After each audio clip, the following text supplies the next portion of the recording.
The year is 1978. President Jimmy Carter rides high as he shares a Nobel Peace Prize. But conflict continues in the Middle East as Israeli troops move into the Lebanon.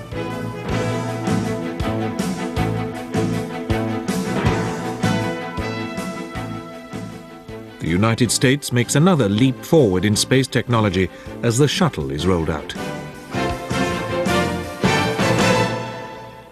And on the 15th of February, a man is arrested in Florida who eventually confesses to 23 murders. Nearly all the victims were young and pretty, with a strong resemblance to each other, and to a girl who once turned him down. The police were fairly sure he had killed at least 15 others as well.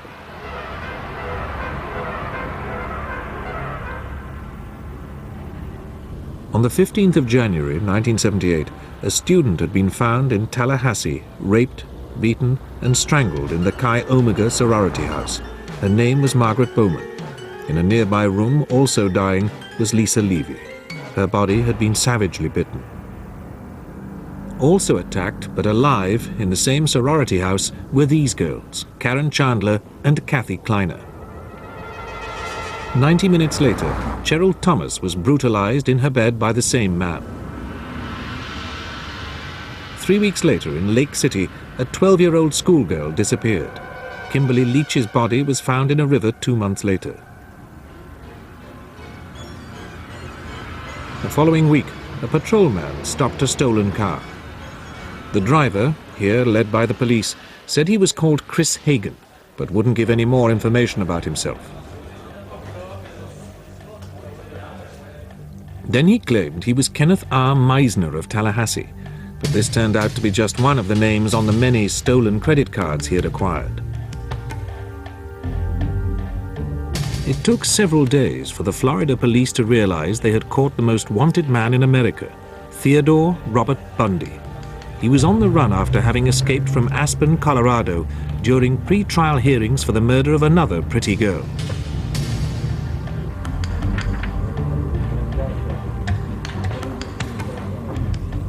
So now the Florida police looked for any links with the recent murders and disappearances of young women locally. Bundy strongly denied all their accusations, quite confident that no evidence existed to link him with any of the brutal killings in the sorority house and afterwards. But his composure slipped when the police followed up the bite marks left on Lisa Levy. He violently resisted, and 6 men had to hold him down in his cell to take wax impressions and these photographs. The pattern of his teeth fitted with the marks on Lisa Levy's buttocks. Now he set about charming his captors. Everyone who met Ted Bundy agreed that he was intelligent, cultured, and personable. Very few people could believe he was a crook, let alone one of the most savage serial killers ever. What they couldn't know was that he was a classic psychopath, internally raging and able to kill without remorse. Unusually for a serial killer, he was also very attractive to women, which was why so many girls fatally allowed themselves to be picked up by him. Ted Bundy was a charmer. He'd charm the shoes off of him. He was thoughtful, charismatic. He was an enjoyable, likable, attractive person. Born illegitimate in Philadelphia in 1946, Bundy was an intelligent but lonely child. At Stanford University, he got engaged to a girl who had dark hair parted in the center, but she broke it off, saying he was emotionally immature. Psychiatrists have speculated that this was the trigger which set him off. Nearly all the 40 girls who were later to disappear when they came into contact with Ted Bundy had center-parted dark hair as well.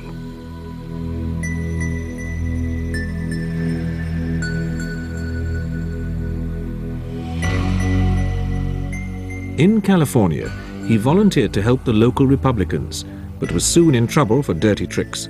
When found out, he was boyishly unrepentant and typically charming. It's hard for me to believe that what I did is newsworthy, and my part in the campaign was so insignificant, I'm embarrassed that I should be getting this publicity from it. Really embarrassed. At the end of the 1960s, he moved to Seattle, got a psychology degree, and entered law school. In 1974, girls started to disappear. On the 31st of January, Linda Ann Healy, a 21-year-old student at the University of Washington, went missing. Then Donna Mason, a 19-year-old student at Evergreen State College, never returned from a jazz concert.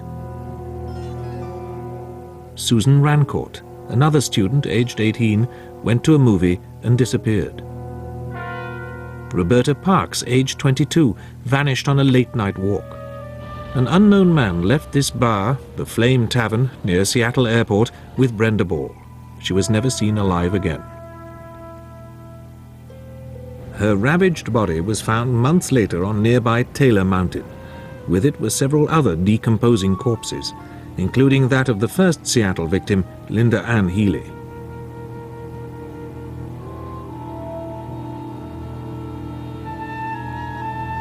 Then George Ann Hawkins, aged 18, walked back alone to her Washington University sorority house, but never reached it.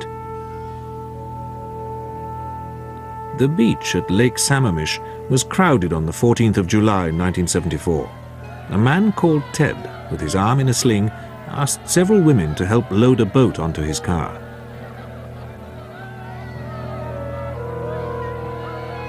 At least 2 refused, but Janice Ott, aged 23, agreed to go with him and disappeared. Soon after, Denise Naslund also went missing from the beach. Their decomposed bodies were found together near the lake on the 7th of September, along with those of another unidentified female. Other remains were found in the area too.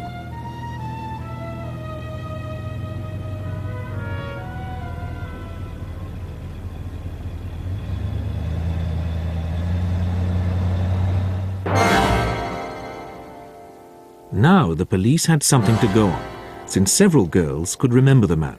They issued a photo-fit picture, which turned out to be remarkably accurate. More women came forward when they saw it, to tell of having been approached by a man with his arm in a sling.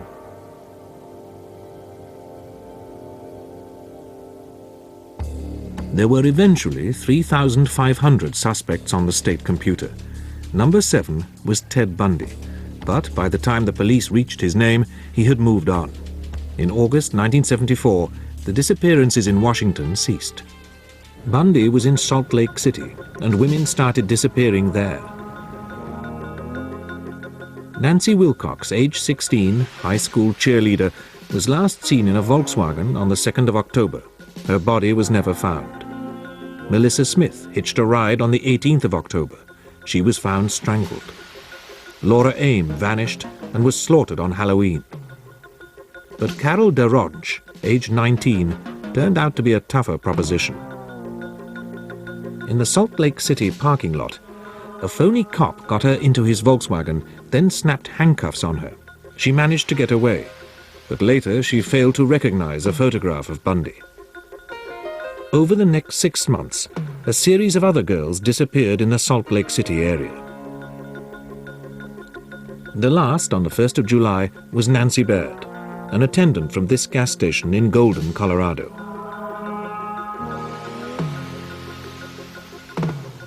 On the 16th of August, 1975, Sergeant Bob Haywood challenged a suspicious Volkswagen. It drove off wildly. Stopped after a chase, it proved to contain masks and handcuffs. The driver was arrested. It was Ted Bundy. Forensic scientists had combed the car and found a hair that could have been Melissa Smith's. Witnesses also reported seeing him where one of the girls had disappeared. Carol DeRonch, who had escaped from his car after being handcuffed, picked him out of a lineup. When credit card slips proved he was lying when he said he had never been to Colorado, he was charged with kidnapping and attempted murder. Other states became interested. After a legal battle lasting 13 months, he was found guilty of aggravated kidnapping. He then faced further charges. I have got to keep myself together. I have got to stay calm. I've got to keep my presence of mind, because as long as I do that, I'm going to beat these people. His first attempt to beat them was an unexpected escape. Released from his chains and left in the courthouse library, he jumped from this window. The local sheriff was surprisingly relaxed. When was you last seen? Oh, about 10:30 this morning when I jumped from the window. Have there been any hostage-type situations or stolen cars reported? No, not yet. While helicopters searched for him, he hid out in a cabin on Aspen Mountain for 5 days before coming back through the roadblocks to steal a car. He was rearrested a few blocks from where he had escaped.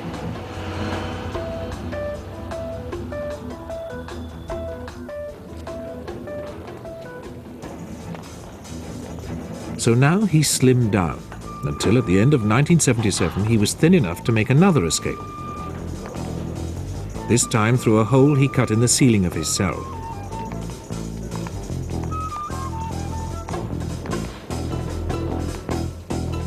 By the time the alarm was raised, he had driven to Denver in a stolen car and hopped a plane to Chicago.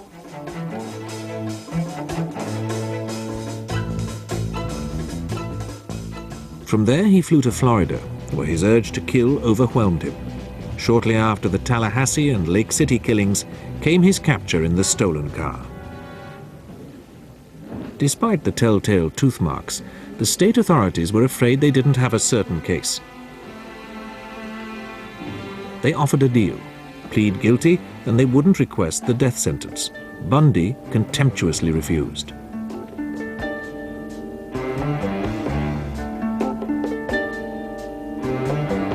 He also complained during the pre-trial hearings that his defense team had shut him out of preparations, but the judge was unimpressed. This court is finding clearly, unequivocally, you've had the most excellent counsel I've ever seen any defense attorney in any defendant in the state of Florida ever had. Nevertheless, Bundy insisted on taking over his own defense, and the court had to rule on whether he was sane enough to be able to do so.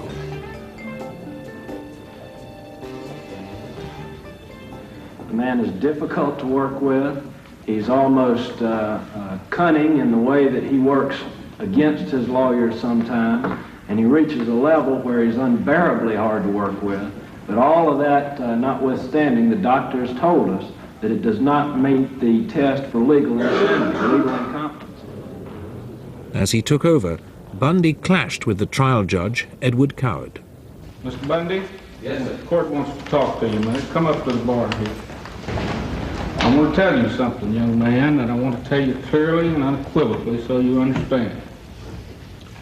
This court is not going to follow your schedule. Since I have been in Dade County, I have been allowed... Don't shake your finger at me, young man. Don't shake your finger at me, young man. Bundy had been protesting about not being allowed in the library to prepare his defense, and he continued with delaying tactics, which had the trial moved from Tallahassee to Miami and put back from October 1978 to June 1979. When the jury had finally been selected, Bundy shrewdly won some key legal points, getting both his record and his taped statements ruled inadmissible. The policeman who made the arrest described how Bundy fought him, knocking his gun from his hand. He then went on to report what Bundy said when he was subdued. He made these statements several times on the way back to the station that he wished I'd killed him. On the way back to the station, he also made the statement, "If I run at the jail, will you shoot me then?" With his law school background, Bundy was dispassionate and professional. Can you describe what you saw when you lifted up the cover? As much detail as you can recall. If you need to use your report, please feel free to do so. There was a considerable amount of blood around her head, matted in her hair on the walls. There was what appeared to be a nylon stocking netted around her neck. And you cannot recall any debris other than blood? Is that your testimony? Is that your recollection? That's the best of my recollection, yes, sir. Bundy claimed that the prosecution's exhibits could all be innocently explained. The masks found in his car were for skiing. The metal pipes were not weapons, but parts of his car. The nylon stockings not for strangling, but for wearing.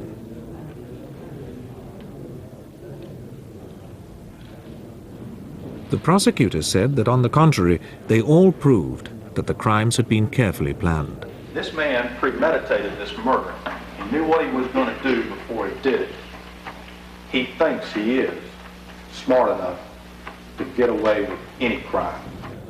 The prosecution produced a key witness, student Nita Neary, who saw a man coming out of the sorority house that night.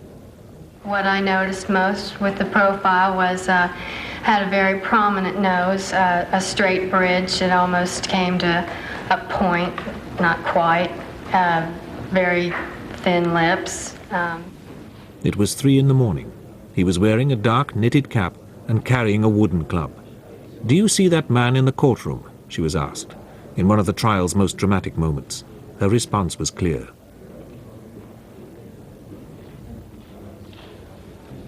This was damning enough, but the clincher was the savage bite on Lisa Levy. The defendant in this case, Theodore Robert Bundy, was responsible for leaving those bite marks on the buttocks of Lisa Levy. Bundy claimed they weren't his, but dental evidence was overwhelming. Knowing that this was a critical point, he took the stand to deny it. What is your name, please? Theodore Robert Bundy. When you were arrested on February 15th, 1978 in Pensacola, did you have a chip in your right front tooth? No, I did not. He used all his ingenuity to weaken the evidence. Then that evidence would tend to show that in fact my teeth could not or did not make those marks.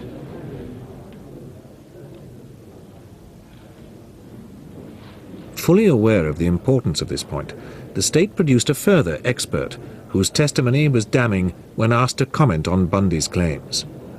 In my opinion, the only set that could have caused all the characteristics in the photograph of the bite mark would be number 2. The models of Mr. Bundy? Yes, sir. The trial took a month, but on the 23rd of July, 1979, the jury needed only 7 hours to reach their verdicts on a long list of indictments.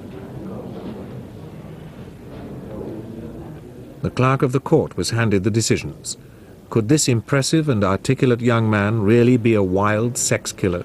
Publish the verdicts, Madam Clerk. In the Circuit Court of the Second Judicial Circuit in Leon County, Florida, case number 78670, with the jury at Miami-Dade County, Florida, this 24th day of July, AD 1979, find the defendant, Theodore Robert Bundy, as to count 3 of the indictment, murder in the first degree upon one Lisa Levy, guilty as charged, so say we all, Rudolph E. Trimble, foreman. The verdict was guilty, and all that Bundy could do now was to try to avoid a death sentence. With his usual cheek, he said that if he was sentenced to death, it would lower the court to the level of a murderer. I'm not asking for mercy, for I find it somewhat absurd to ask for mercy for something I did not do. As Bundy's mother listened, the judge had no hesitation in passing the death sentence. She was struck several times about the head. She had a ligature around her neck, which was a pantyhose that strangled her, caused her death. The beating was vicious, vile, and wicked, and atrocious. It is further ordered that on such scheduled date that you be put to death by a current of electricity sufficient to cause your immediate death, and such current of electricity shall continue to pass through your body until you are dead. However, Judge Edward Coward had extraordinary words of praise for his performance in the courtroom. It's a tragedy for this court to see such a total waste, I think, of humanity that I've experienced in this court. You're a bright young man. If you made a good lawyer, I'd love to have you practice in front of me, but you went another way, partner. So he left the courtroom in Miami a condemned man, to be taken to Orlando for another trial, this time for the murder of schoolgirl Kimberly Leach. In an extraordinary scene during this, he called his girlfriend Carol Boone to the stand and asked her to marry him. Will you marry me? Yes. And I do hereby marry you. Thank you. She accepted, and they had a daughter during the years of his appeals. But extravagant gestures could not influence the verdict. Therefore, it is the sentence of this court as to count one of the indictment that you, Theodore Robert Bundy, be adjudicated guilty of murder in the first degree, and that you be sentenced to death for the murder of Kimberly Diane Leach. There followed almost 9 years of appeals.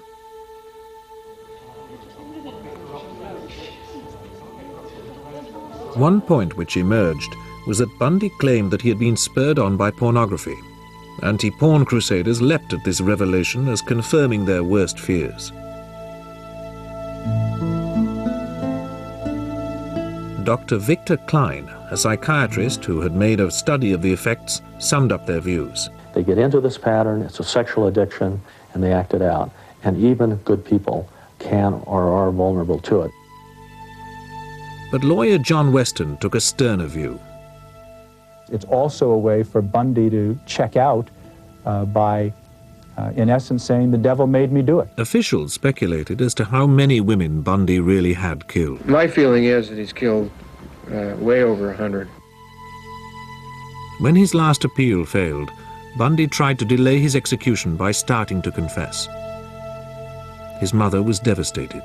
We don't want to believe that these things happened, but it sounds like at least some of them did, unless he's making it all up. Why would he make it up? When even this tactic failed, he used pleading. What I'm talking about is going beyond retribution, which is what people want with me. Going beyond retribution and punishment, because there is no way in the world that killing me is going to restore those beautiful children to their parents and correct and soothe the pain. But at last, 9 years after the sentence, the state of Florida prepared for retribution. Press and angry crowds gathered outside the prison.